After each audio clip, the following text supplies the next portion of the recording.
For a long time, the way most of us were taught to live was centered around one idea. Focus on yourself.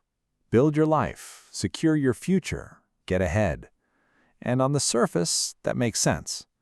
You're responsible for your own path, your own success. But at some point, something starts to feel off. Even when you're doing everything right, there's still a sense of disconnection. Because focusing only on yourself without connection to others can feel isolating. And that's where a shift begins. From me to we. Not in a way where you lose yourself, but in a way where you start to see how connected everything actually is. You begin to notice that your choices don't just affect you. They impact the people around you, your relationships, your environment. And as awareness grows, that becomes harder to ignore. So your perspective starts to change.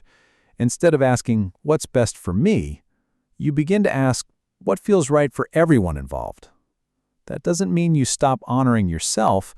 It means your decisions start coming from a more balanced place, where your needs matter, but so do others. This shift also shows up in how people relate to each other. There's less interest in surface-level interactions, and more desire for real connection. Conversations become deeper. Boundaries become clearer. Support becomes more mutual. Because people are starting to value connection, not just independence. And that's why you're seeing more emphasis on community.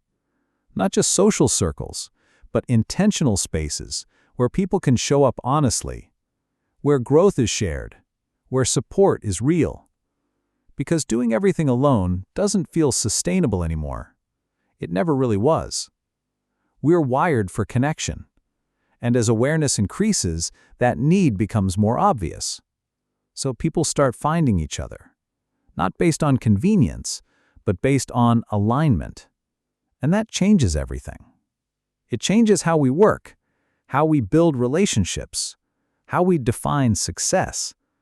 Because success starts to include more than just personal gain. It includes contribution, connection, shared growth. And again, this doesn't happen overnight. It's gradual. It shows up in small choices. Being more present in conversations. Supporting someone instead of competing with them. Choosing collaboration over isolation. So if you've been feeling a stronger pull toward connection, toward community, toward people who actually understand you, that's not random. It's part of this shift, from living only for yourself to living with awareness of how connected we all are. And from that place, things begin to feel different, less isolated, more meaningful, more real.